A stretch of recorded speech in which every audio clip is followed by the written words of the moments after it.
me rendre pur. Jésus, ému de compassion, étendit la main et le toucha, et dit, « Je le veux, sois pur. » Aussitôt la lèpre le quitta et il fut purifié. Jésus le renvoya aussitôt avec de sévères recommandations et lui dit, « Garde-toi de rien dire à personne, mais va te montrer au sacrificateur et présente pour ta purification ce que Moïse a prescrit, afin que cela leur serve de témoignage. » Mais cet homme, une fois parti, se mit à publier hautement la nouvelle et à la colporter, de sorte que Jésus ne pouvait plus entrer ouvertement dans une ville. Il se tenait dehors, dans les lieux déserts, et l'on venait à lui de toutes parts. Quelques jours après, Jésus revient à Capernaum. On apprit qu'il était à la maison, et il s'assemblait à un si grand nombre de personnes qu'il n'y avait plus de place, même devant la porte. Il leur annonçait la parole. On vint lui amener un paralytique porté par 4 hommes. Comme ils ne pouvaient le lui présenter à cause de la foule, ils découvrirent le toit au-dessus de l'endroit où se tenait Jésus, et ils descendirent par cette ouverture le lit sur lequel le paralytique était couché. Jésus, voyant leur foi, dit au paralytique, « Mon enfant, tes péchés te sont pardonnés. » Il y avait là quelques scribes qui étaient assis et qui raisonnaient en eux-mêmes. « Comment celui-là parle-t-il ainsi? Il blasphème.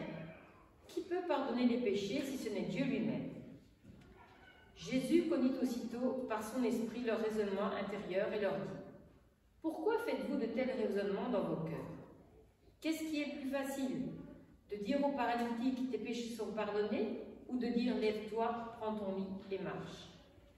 Or, afin que vous sachiez que le Fils de l'homme a sur la terre le pouvoir de pardonner les péchés, je te leur donne, dit-il au paralytique, lève-toi, prends ton lit et va dans ta maison.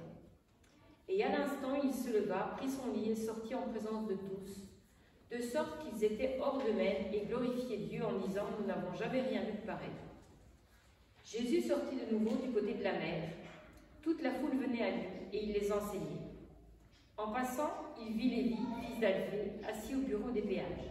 Il lui dit, « Suis-moi. » Lévi se leva et le suivit.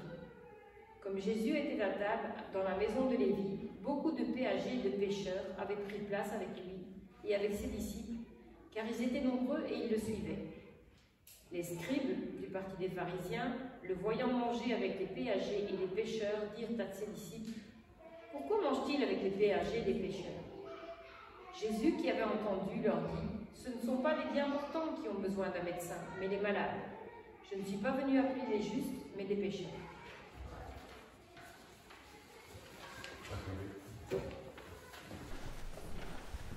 Super. Si vous pouvez garder ce passage ouvert devant les yeux, ça va aider afin de pouvoir suivre. Nous avons besoin de l'aide de Dieu pour comprendre sa parole, donc nous allons prier ensemble avant d'aller plus loin. Notre Père, nous voulons te louer pour ta parole. Merci pour le privilège d'être là cet après-midi, pour entendre ta voix. Donne-nous d'être attentifs à ce que tu as à nous dire et que nous soyons transformés par ta parole cet après-midi. Au nom de Jésus. Amen. Un ami jésuite m'a offert un livre qu'il a écrit et dans la préface, il raconte une histoire émouvante. Un membre de sa famille, vers la fin de sa vie, l'a pris les 2 mains dans ses mains et lui a dit la chose suivante. « Je te demande une chose. Aide les gens à ne pas tomber dans la culpabilité. J'ai été éduqué dans la culpabilité. Toute ma génération l'a été.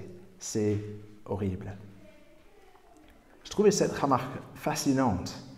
Des gens qui ont été élevés, qui ont grandi avec un poids de culpabilité. Ils ont grandi dans les églises, ici en Belgique, l'église catholique peut-être, où on avait l'habitude de voir Dieu comme un Dieu sévère qui était prêt à punir tout et n'importe quoi. Mais cette dame voulait que son petit-fils aide les gens à ne plus vivre dans la culpabilité. Mais je pense que notre génération est tout à fait différente, n'est-ce pas? Nous, on fait tout notre possible pour ne pas se sentir coupable. On ne veut vraiment pas parler d'un Dieu qui juge. On ne veut pas parler de la rébellion contre Dieu, un jugement dernier. Non, merci. On fait tout notre possible pour nous enfuir loin de la culpabilité, de ne pas même y penser. On pense que Dieu, il accepte tout le monde sans poser de questions. Mais qui a raison, finalement? Quelle est la bonne approche vis-à-vis de Dieu?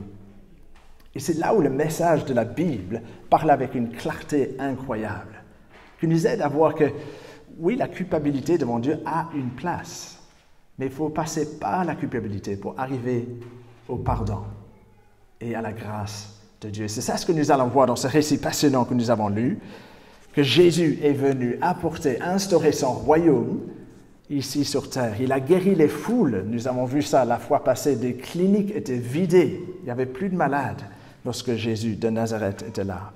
Et puis Jésus nous a surpris en tournant le dos à la popularité, à l'acclamation universelle qu'il avait reçue.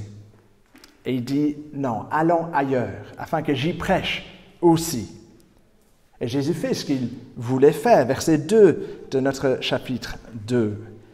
Il s'assembla à un si grand nombre de personnes qu'il n'y avait pas de place, même devant la porte. Il leur annonçait la parole. Donc, qu'est-ce que Jésus est en train de faire? Annoncer son royaume. Il est en train de prêcher. Mais on voit 2 guérisons ici. C'est comme si Marc fait un zoom sur 2 guérisons, un lépreux, un paralytique.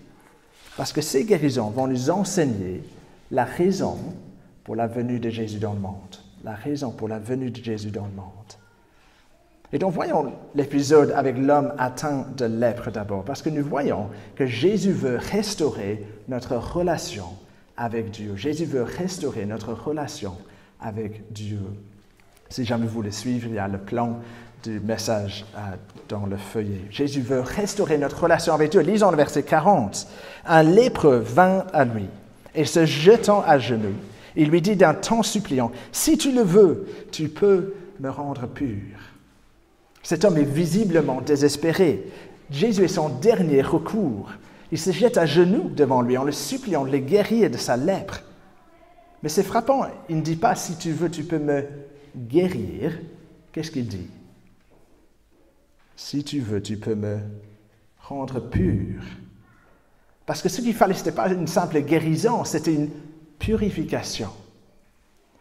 La lèpre était un terme qui pouvait englober plusieurs maladies de la peau conduisant à une défiguration du malade. Nous avons lu les extraits dans le livre de Lévitique. Il y avait tout un système qui permettait de savoir si oui ou non quelqu'un était atteint de la lèpre maligne. Et si c'était le cas, la personne était exclue, bannie de la communauté, de la société. Elle devait laisser pousser ses cheveux, porter des vêtements déchirés et crier « Impur, impur » lors de son passage. Peut-être vous avez entendu, il y aura bientôt en Belgique une application de tracing. Vous avez entendu ça, le Premier ministre en a parlé, on aura ça. Ça va fonctionner via Bluetooth et donc ça va nous indiquer si on a été à proximité de quelqu'un testé positif pour le COVID. Donc l'idée, c'est qu'on n'est pas trop proche de quelqu'un qui a le COVID. Mais si c'était agi de la lèpre, il aurait fallu que tous ceux qui testaient positifs quittent la ville de Louvain-la-Neuve et s'éloignent de tout contact humain, vraiment la quarantaine. Et c'est quelque chose de nettement plus radical que l'auto-isolation qui est recommandée pour le COVID. Car en plus d'être atteint d'une maladie considérée comme hautement contagieuse, la personne atteinte de la lèpre était considérée comme frappée de Dieu. La lèpre représentait le signe du jugement de Dieu contre une personne.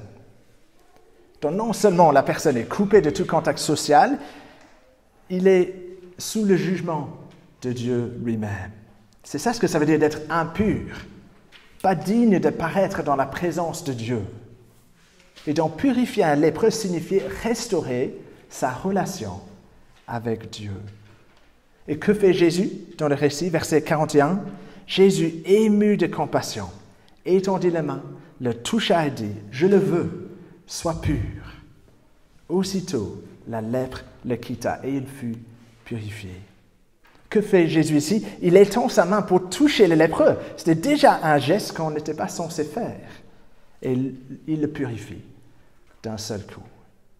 Imaginons un peu comment l'homme a dû se sentir, plus isolé des autres, plus obligé de vivre en dehors de la ville. Sa relation avec lui, avec Dieu et les hommes était restaurée. Pas étonnant qu'au verset 45, on le voit en train d'annoncer la nouvelle publiquement et la partager partout. Mais avant que l'homme parte, Jésus lui donne des ordres au verset 43. Jésus le renvoya aussitôt avec de sévères recommandations. Il lui dit « Garde-toi de ne rien dire à personne, mais va te montrer au sacrificateur et présente pour ta purification ce que Moïse a prescrit, afin que cela le serve de témoignage. » Il ne doit rien dire à personne. Jésus insiste là-dessus. Cette interdiction reviendra plusieurs fois dans la première moitié de l'évangile de Marc. On a déjà vu la fois passée avec les démons. Jésus n'autorisait pas aux démons de parler de lui parce qu'il le connaissait. Jésus ne veut pas que les gens aient la mauvaise impression sur ce qu'il est venu faire, comme si c'était un Messie conquérant militaire ou si c'était un Messie juste faiseur de miracles. Il veut qu'ils comprennent qu'il est venu pour une autre raison. Et on va le voir à partir du chapitre 8. Donc l'homme ne doit rien dire à personne. Il doit se rendre à Jérusalem, un trajet de 8 jours, pour se montrer aux prêtres et effectuer le rite de la purification. Et nous avons lu des extraits du récit qui racontent ce qu'il fallait faire pour être déclaré pur par le prêtre. Le prêtre ne pouvait pas purifier quelqu'un lui-même, il pouvait seulement constater que la maladie était partie et déclarer que l'homme était pur. C'est un peu comme une radiographie. Je ne sais pas si vous êtes déjà cassé quelque chose dans votre vie. Il y a une histoire rigolote que Johnny pourrait vous raconter après concernant un doigt cassé. Mais voilà, peut-être pour un autre moment. Mais dans un autre sens, le prêtre était un peu comme la radiographie qu'il faut faire. La radiographie, qu'est-ce qu'elle fait? Elle ne guérit rien, la radiographie, mais montre la situation. Que ce soit l'os cassé au début, l'os repéré à la fin. De même, le prêtre pouvait constater que quelqu'un était impur au début, et constater la guérison de la lèpre de quelqu'un, donc le déclarer pur, mais il ne pouvait pas accomplir cette purification lui-même. Pour déclarer qu'un lépreux guérit, c'était frappant ce qu'il fallait faire, on l'a lu. Il fallait présenter des sacrifices à Dieu, des sacrifices pour le péché, des sacrifices de culpabilité devant Dieu. Parce que le lépreux était atteint du jugement de Dieu. Et il fallait faire l'expiation pour ses péchés. Qu'est-ce que ça veut dire ça, l'expiation? L'expiation ou la propitiation, cela veut dire couvrir le péché ou rendre Dieu propice, restaurer la bonne relation avec Dieu, détourner la colère de Dieu par un sacrifice. Et on voit le lien entre la lèpre et le problème de la rébellion humaine et la colère de Dieu. Mais ce que l'homme devait aller faire à Jérusalem avait un but bien précis. C'était afin que cela le serve de témoignage, dit Jésus. L'homme devait aller se présenter afin d'accomplir tous ces rites pour le purifier alors qu'il était déjà pur. Les prêtres de Jérusalem allaient assister à quelque chose d'extraordinaire. Quelqu'un avait accompli pour cet homme quelque chose que le prêtre et les sacrifices d'animaux étaient incapables d'accomplir. Il y avait un homme sur la terre qui avait le pouvoir de purifier un lépreux. Cela donne un aperçu de ce que Jésus est venu faire dans le monde. Il est venu restaurer notre relation avec Dieu. Il allait accomplir l'expiation, la propitiation à la place des pécheurs comme nous. Il est venu détourner la colère de Dieu qui nous était destinée en mourant sur une croix. Il allait prendre notre place. Et en fait, c'est ce qu'il a fait pour le lépreux. Auparavant, le lépreux devait rester hors de la ville à cause de son impureté. Et Jésus l'a touché, il est devenu pur. Et voyons où se trouve Jésus à la fin du verset 45. C'est super frappant. Il ne pouvait plus entrer dans une ville, il se tenait dehors dans les lieux déserts. Il a terminé là où le lépreux a commencé, en dehors de la ville. La guérison du lépreux nous apprend que Jésus prend la place du coupable. Il se met sous le jugement de Dieu afin que nous puissions avoir la relation restaurée avec lui. Et n'est-ce pas extraordinaire? C'est ce que Jésus veut faire. Le lépreux ne dit pas « si tu peux me rendre pur ». Il dit « si tu veux, tu peux me rendre pur ». Et qu'est-ce que Jésus dit? « Je le veux ». Rempli de compassion, sois pur. Quel roi venu dans le monde avec la volonté de restaurer notre relation avec Dieu. Nous ne devons pas avoir l'image de Jésus tout sévère qui veut juste condamner tout le monde. Ce n'est pas juste. Il est venu pour restaurer notre relation avec Dieu. Mais on pourrait se demander, comment Jésus peut-il restaurer notre relation avec Dieu? Est-il juste de se sentir coupable devant Dieu? Beaucoup aujourd'hui diraient non. On peut juste vivre notre vie, Dieu n'a rien à nous reprocher. Mais je pense que si nous sommes honnêtes avec nous-mêmes, nous avons tous des choses qui pèsent sur notre conscience. On appelle cela des regrets ou du remords, de la culpabilité, des choses qu'on a faites dont nous avons honte. Mais que faire avec cela? Faire semblant que ça n'existe pas? Suivre un cours de life coaching pour se sentir mieux dans sa peau?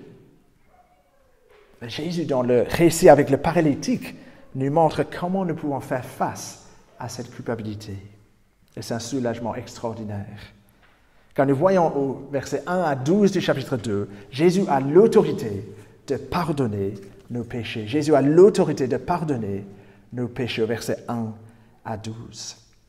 Donc, on voit Jésus dans une maison, il est en train d'enseigner, lorsque tout d'un coup, 4 hommes arrivent en portant leur ami qui était paralysé. Il y avait tellement de monde qu'il n'y avait pas moyen de passer par la porte pour déposer leur ami devant Jésus. Et donc, ils sont montés sur le toit. Pas comme nos toits en pente aujourd'hui, mais un toit plat. Et là, ils font quelque chose d'incroyable. Ils se mettent à enlever la surface du toit. Ils sortent les outils et commencent à creuser un trou dans le toit. Vous imaginez la réaction de ceux qui se trouvaient en bas. Ils lèvent les yeux vers le plafond, ils entendent des bruits bizarres. Petit à petit, ils voient des morceaux de terre qui tombent d'en haut. Et ensuite, la tête de l'un des amis apparaît. Puis deux, et puis ils dégagent un trou suffisamment grand pour descendre leur ami et le placer devant Jésus. Quels amis! Ils avaient vraiment à cœur que Jésus guérisse leur ami. Et Jésus n'a pas manqué de faire remarquer leur foi. Au verset 5, qu'est-ce que Jésus remarque chez eux? Jésus voyant leur foi. Ils avaient confiance que Jésus pouvait faire quelque chose. Et du coup, Jésus dit quelque chose au verset 5 qui nous surprend.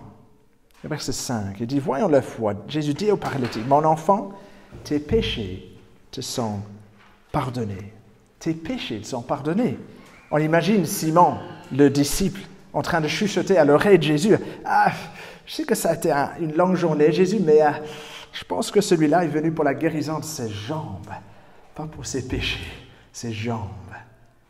Est-ce que Jésus a perdu le nord? Est-ce qu'il s'est trompé en parlant des péchés de cet homme? Non.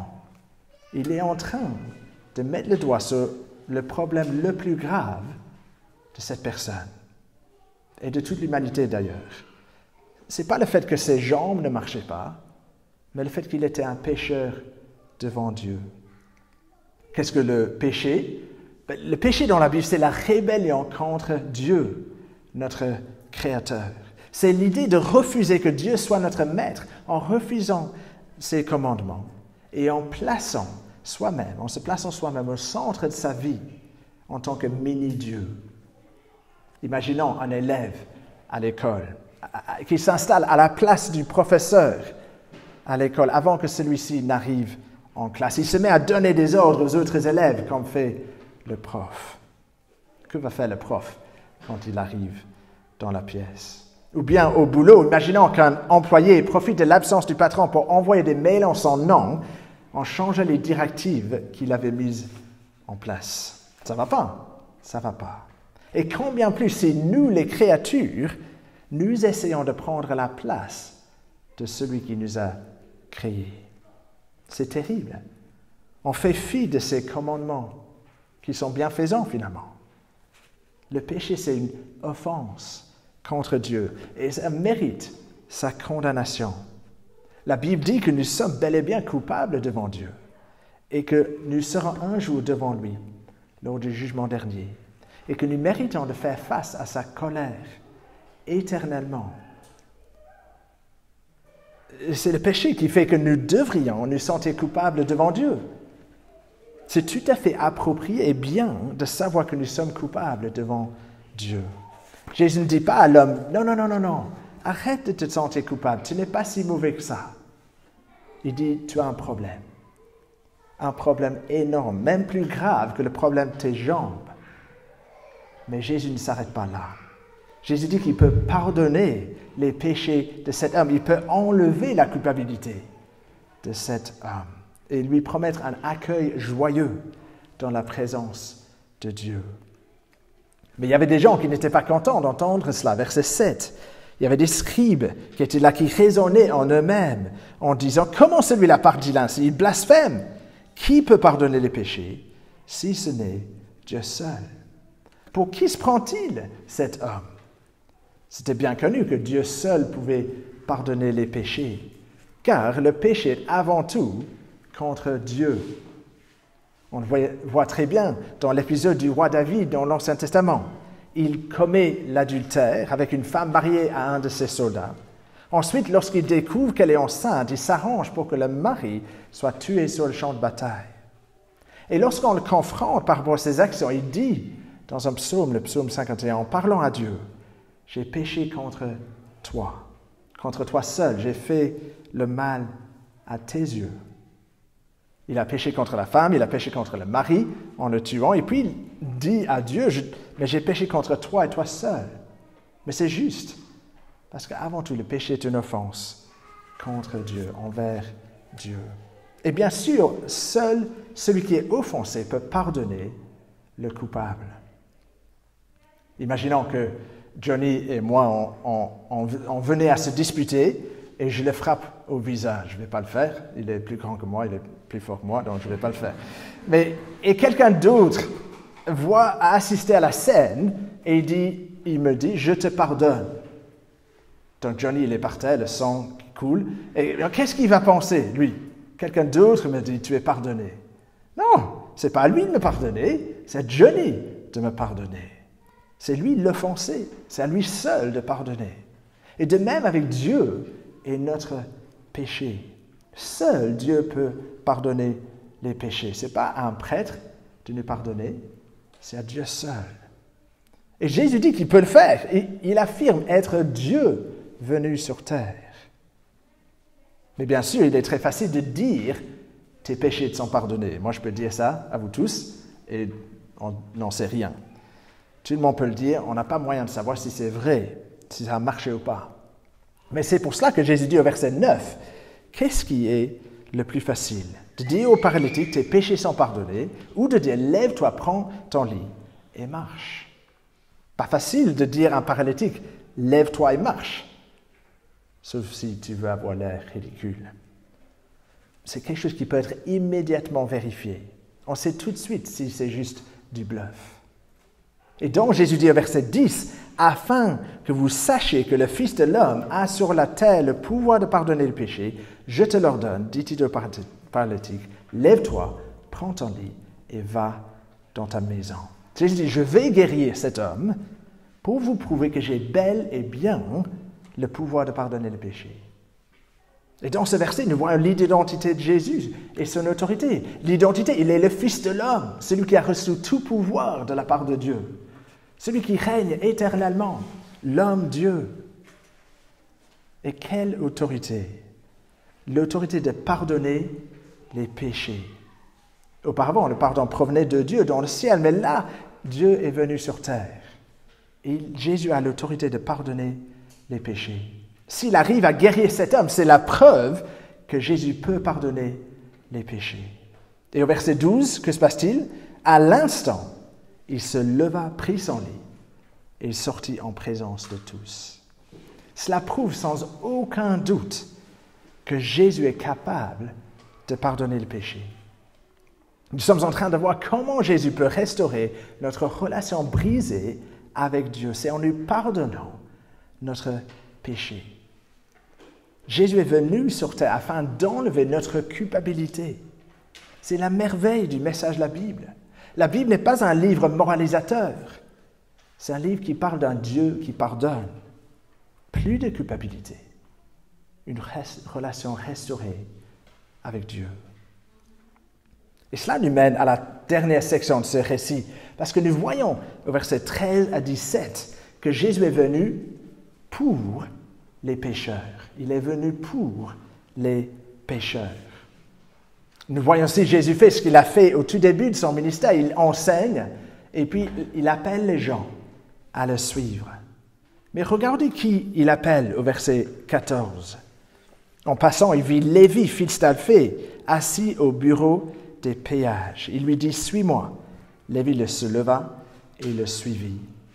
Il choisit Lévi, un collecteur d'impôts, un péager. À l'époque de Jésus, les collecteurs d'impôts étaient détestés par les Juifs parce qu'ils travaillaient en partenariat avec le gouverneur romain. Ils étaient perçus comme des collabos avec le régime de l'occupation. Et de plus, ils se remplissaient les poches en faisant payer leurs compatriotes plus qu'ils ne devaient. Donc il était comme une sorte de croisement entre un usurier et un collabo. Et Jésus se dirige vers cet homme et il dit « Toi, suis-moi ». N'est-ce pas extraordinaire? Et au verset 15, nous voyons qu'il ne s'agit pas d'un épisode isolé. Il y avait beaucoup de péagers et de pécheurs qui mangeaient avec Jésus et Lévi, car ils étaient tous disciples de Jésus. Beaucoup de pécheurs notoires, de collecteurs d'impôts ont cru en Jésus, se sont repentis, s'étaient mis à le suivre. Mais ça, c'est beaucoup trop pour les pharisiens. Ils dirent aux disciples de Jésus, pourquoi mange-t-il avec les collecteurs d'impôts et les péagers, les pécheurs? Qu'est-ce que Jésus a à faire avec les personnes de mauvaise vie, des collabos, des usuriers? Et la réponse de Jésus au verset 17, à ceux qui se sont plaints, voici ce que Jésus dit, verset 17. Jésus, qui avait entendu, leur dit, « Ce ne sont pas les bien portants qui ont besoin de médecins, mais les malades. » Il donne une image, il dit, « Je suis comme un médecin. » Et qui a besoin d'un médecin? Mais ce sont des malades. Imaginez que quelque chose de terrible vous arrive, il faut vous rendre aux urgences à la clinique Saint-Pierre à Outigny, et vous y arrivez, mais il y a une file d'attente pas possible. Et vous commencez à demander aux gens autour de vous, mais qu'est-ce qui ne va pas chez vous? Et ils répondent, non, ça va très bien, il n'y a pas de problème. Mais au niveau de la santé, il n'y a rien, qu'est-ce qui se passe? Ils disent, non, impec, super. Mais vous dites, mais qu'est-ce que vous faites là? Vous n'avez pas besoin de voir le médecin. C'est des malades qui ont besoin de voir le médecin. Et les gens bonne santé n'ont pas besoin d'un médecin. Et Jésus dit, ce sont les gens qui savent qu'ils sont malades qui ont besoin de Jésus. Les gens qui savent qu'ils sont pécheurs, qui ressentent la culpabilité devant Dieu. C'est eux que Jésus peut aider. Et n'est-ce pas formidable? Jésus décrit comme un médecin qui veut aider les gens, pas un gendarme qui veut sanctionner tout le monde. Et Jésus s'explique au verset 17 à la fin. Il dit, « Je ne suis pas venu appeler des justes, mais des pécheurs. » Je ne suis pas venu pour ceux qui pensent qu'ils n'ont pas besoin de moi, qui croient qu'ils sont justes, qui croient qu'ils peuvent entrer au ciel sans moi, qui croient que Dieu va les accepter sans poser de questions. Il est venu pour des pécheurs, des gens qui savent qu'ils n'ont aucune chance devant Dieu, qu'ils ont raté la cible, qu'ils se sont rebellés contre le Dieu 3 fois saint. Et c'est un avertissement, ça. Jésus dit, « Je ne suis pas venu pour vous, du moment où vous pensez que vous n'avez pas besoin d'être pardonné. » Et c'est peut-être le moment de se poser la question, est-ce que j'admets que moi j'ai besoin d'être pardonné devant Dieu? Ou est-ce qu'on fait semblant que tout va bien entre moi et Dieu? Il n'y a pas de problème. Parce que Jésus dit, si vous n'acceptez pas que vous avez besoin d'être pardonné, je ne peux pas vous aider. C'est choquant pour les pharisiens, pour ceux qui sont des gens de bien, pensent qu'ils sont des gens de bien. Jésus n'est pas venu pour eux. Mais Jésus est venu pour les gens qui se savent pécheurs, rebelles contre Dieu, qui savent qu'ils ne peuvent pas mériter une place au ciel, qui savent qu'ils doivent venir à Jésus. Il n'y a aucun autre remède pour le problème de culpabilité que Jésus et sa mort sur la croix. Ce verset est peut-être un des versets les plus encourageants de toute la Bible. Je ne suis pas venu appeler des justes, mais des pécheurs. Et si nous sommes honnêtes devant Dieu, nous sommes pécheurs. Et donc, quelle bonne nouvelle que Jésus est venu nous appeler à la repentance. et à être pardonné. Et donc Jésus est venu restaurer notre relation avec Dieu. Comment est-ce qu'il le fait? Il pardonne nos péchés. C'est le seul qui peut le faire par sa mort sur la croix. Et du coup, il appelle les pécheurs à venir à lui. Et donc, nous voyons dans ce passage quelque chose sur Jésus, quelque chose sur nous-mêmes et quelque chose sur l'Église, juste pour terminer. Premièrement, quelque chose sur Jésus. Est-ce qu'on a cette image de Jésus dans notre tête il est venu pour des pécheurs, des rebelles contre Dieu? Peut-être on a en tête des gens qu'on pense Dieu ne pourrait jamais pardonner ces gens-là. Je ne sais pas qui est dans votre tête lorsque vous pensez à ça. Vous voyez que Jésus est venu précisément pour pardonner ces personnes-là. Quel encouragement à aller parler avec ces personnes, pour leur dire, écoutez, Jésus est venu dans le monde pour nous pardonner nos péchés. C'est le seul qui peut le faire. Et ça nous apprend quelque chose sur nous également. Peut-être on se dit, mais mince, avec tout ce que j'ai fait, même si on est chrétien, la culpabilité revient de temps en temps, n'est-ce pas? On regarde en arrière et on se dit, mais comment est-ce que j'ai pu faire ça? Qu'est-ce que Dieu doit penser de ça? Mais est-ce qu'on a compris le pardon de Jésus est efficace? Il nous pardonne, il couvre nos fautes, il accomplit la purification. On n'est plus comme le lépreux qui exclut la présence de Dieu. Et on a une relation restaurée avec Dieu. Quelle grâce! Et on peut dormir tranquillement la nuit, sachant que Jésus nous a pardonné. Quel soulagement! Et la dernière chose, je pense que dans l'Église, si nous sommes tous conscients que nous sommes pécheurs, il n'y aura pas on ne va pas faire semblant les uns avec les autres. On ne va pas faire semblant qu'on est mieux que ce qu'on est véritablement. On ne va pas faire croire aux autres qu'on n'a pas de lutte, pas de difficulté dans la vie ou dans la vie chrétienne. On pourra être honnête vis-à-vis des autres. Quelqu'un a dit que l'Église devrait ressembler à la salle d'attente avant d'aller voir le médecin.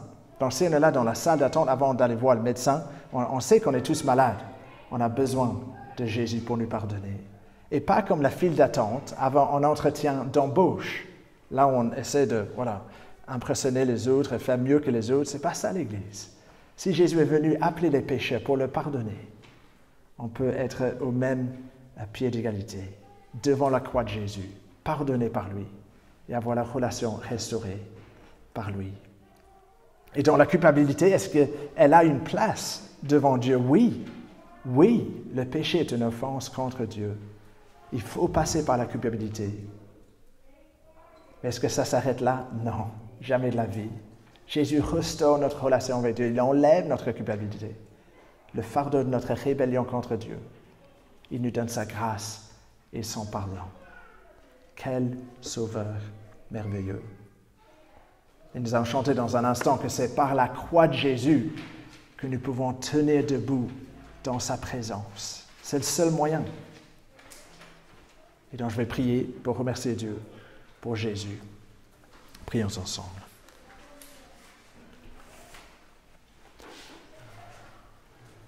Notre Père, combien nous te louons pour Jésus qui est venu dans le monde pour restaurer notre relation avec toi. Merci pour sa compassion, qu'il est venu pour les gens comme nous, des pécheurs. Aide-nous à reconnaître devant toi qu'on est coupable devant toi. Aide-nous à savoir qu'on a besoin de ton pardon. Et nous te louons pour le pardon que Jésus nous apporte par la mort, sa mort sur la croix. Aide-nous à nous en réjouir tous les jours, à en parler autour de nous et vivre la réalité de ce pardon dans l'Église.